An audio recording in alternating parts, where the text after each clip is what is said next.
সম্মানিত দর্শক, আপনাদের সকলকে সাবুর টেক চ্যানেলে স্বাগত জানাচ্ছি। সম্মানিত দর্শক, এই ভিডিওতে আমরা দেখব কিভাবে উইন্ডোজ 10 পিসিতে গুগল ক্রোম ব্রাউজার ডাউনলোড এবং ইনস্টল করা যায়। সম্মানিত দর্শক, আমরা যখন কম্পিউটারে নতুন করে উইন্ডোজ দিই তখন কিন্তু এর সঙ্গে গুগল ক্রোম ব্রাউজার থাকে না। এটি আমাদের ইন্টারনেট থেকে ডাউনলোড করে ইনস্টল করে নিতে হয়। তো এর জন্য আমাদের একটি ইন্টারনেট ব্রাউজার ওপেন করে নিতে হবে। তো আমরা যখন উইন্ডোজ ইনস্টল করি তখন এর সঙ্গেই দুটি ব্রাউজার থাকে, একটি হলো ইন্টারনেট এক্সপ্লোরার আর একটি হলো এজ। তো আমি এজটি ওপেন করছি। এখানে আমি দেখতে পাচ্ছি এজ। সম্মানিত দর্শক, আপনাদের যদি টাস্ক বারে এখানে না থাকে এজটি, তাহলে এখানে আপনারা সার্চ থেকে সার্চ করবেন EDGE। দেখুন এখানে মাইক্রোসফট এজ আসছে। এখানে আমরা মাউসের লেফট বাটন ক্লিক করে দিব, তাহলে এই পেজটিতে চলে আসবো। সম্মানিত দর্শক, এখানে আমরা লিখবো ডাউনলোড গুগল ক্রোম। সম্মানিত দর্শক, এরপরে আমরা এন্টার দিয়ে দেব। দেখুন এই পেজটিতে চলে আসছে। সম্মানিত দর্শক, এখান থেকে আমরা চলে আসবো। এখানে আমরা দেখতে পাচ্ছি এখানে www.google.com/chrome এই যে লিঙ্কটি রয়েছে এটার উপর আমরা ক্লিক করব। আপনারা ভালো করে দেখুন, এটিতে কিন্তু আমরা ক্লিক করব। দর্শক, আমি ক্লিক করে দিলাম। তারপরে একটি পেজ ওপেন হবে।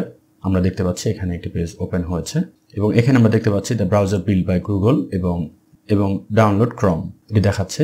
এই যে বাটনটি রয়েছে এটার উপরে আমরা ক্লিক করে দেব, তাহলে গুগল ক্রোমের জন্য যে exe ফাইলটি রয়েছে সেটি ডাউনলোড হবে। সম্মানিত দর্শক, আমার পিসিতে ইন্টারনেট ডাউনলোড ম্যানেজার অর্থাৎ IDM ইনস্টল করা আছে, তাই এই পপআপ উইন্ডোটি এসেছে। আপনাদের এটি ইনস্টল করা না থাকলে এখান থেকে ডাউনলোড হবে সরাসরি। সম্মানিত দর্শক, এখানে আমি দিয়ে দিলাম স্টার্ট ডাউনলোড। আমার ডাউনলোড হয়েছে। আপনাদের একটু সময় লাগতে পারে, এটি মূলত ইন্টারনেট স্পিডের উপর নির্ভর করবে। সম্মানিত দর্শক, এখান থেকে সরাসরি আমরা ওপেন করতে পারি অথবা ওপেন ফোল্ডার দিলে যেখানে ফাইলটি ডাউনলোড হয়েছে সেখানে চলে যাবে। তো আমি এখানে ওপেন ফোল্ডার দিলাম। সম্মানিত দর্শক, দেখুন এখানে গুগল ক্রোম exe ফাইলটি যেখানে সেটআপ exe ফাইলটি যেখানে ডাউনলোড হচ্ছে সেখানে চলে আসছে। আমরা এই ফাইলটির উপরে কার্সর নিয়ে গিয়ে মাউসের লেফট বাটন দুইবার একই সঙ্গে চাপলে এটি ইনস্টল হতে শুরু করবে। সম্মানিত দর্শক, আমি মাউসের লেফট বাটন ডাবল ক্লিক করে দিলাম। এখানে একটি পপআপ উইন্ডো দেখতে পাচ্ছি এবং এখানে ইয়েস লেখা রয়েছে। আমরা ইয়েসে ক্লিক করে দেব, তাহলে এটি ইন্টারনেটের সঙ্গে কানেক্ট হবে এবং ডাউনলোড হতে শুরু করবে, অর্থাৎ ইনস্টলিং প্রসেস শুরু হবে। সম্মানিত দর্শক, এখানে একটু সময় লাগতে পারে, এটি মূলত ইন্টারনেটের স্পিড এবং আপনার কম্পিউটারের স্পিডের উপর নির্ভর করবে। আমার এটি ইনস্টল হচ্ছে দেখছেন এবং সম্মানিত দর্শক দেখুন এটি ইনস্টল হওয়া শেষ হলে সঙ্গে সঙ্গে এরকম পেজে চলে আসবে, অর্থাৎ গুগল ক্রোম ব্রাউজারটি ওপেন হয়ে যাবে। আপনারা যদি গুগল ক্রোম ব্রাউজারটিকে ডিফল্ট ইন্টারনেট ব্রাউজার হিসেবে সেট করতে চান তাহলে এখানে আমরা দেখতে পাচ্ছি সেট অ্যাজ ডিফল্ট, এটিতে ক্লিক করে দেব। তাছাড়া আপনারা নর্মালি চালাতে পারেন। সম্মানিত দর্শক, এখানে আমি যেহেতু ডিফল্ট করতে চাই সেহেতু আমি সেট অ্যাজ ডিফল্টে ক্লিক করে দিলাম। তাহলে আমরা চলে আসবো এখানে ডিফল্ট অ্যাপস নামে এই উইন্ডোটিতে এবং আমরা নিচে এখানে দেখতে পাচ্ছি ওয়েব ব্রাউজার রয়েছে। এখানে মাইক্রোসফট এজ রয়েছে ডিফল্ট ব্রাউজার হিসেবে, এখানে আমরা ক্লিক করে দেবো। এরপর আমাদের এরকম একটি অপশন চলে আসবে। এখানে আমরা দেখতে পাচ্ছি চুজ অ্যান অ্যাপ।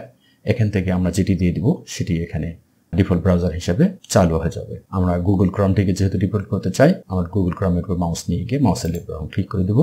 দেখুন এখানে গুগল ক্রোম ব্রাউজারটি কিন্তু ডিফল্ট হিসেবে চালু হয়েছে। সম্মানিত দর্শক, এরপর আমাদের তেমন কোনো কাজ নেই, আমরা গুগল ক্রোম ব্রাউজারটি সুন্দরভাবে ব্যবহার করতে পারি। সম্মানিত দর্শক, দেখুন এখানে একটি শর্টকাট তৈরি হয়েছে গুগল ক্রোম ব্রাউজারের জন্য।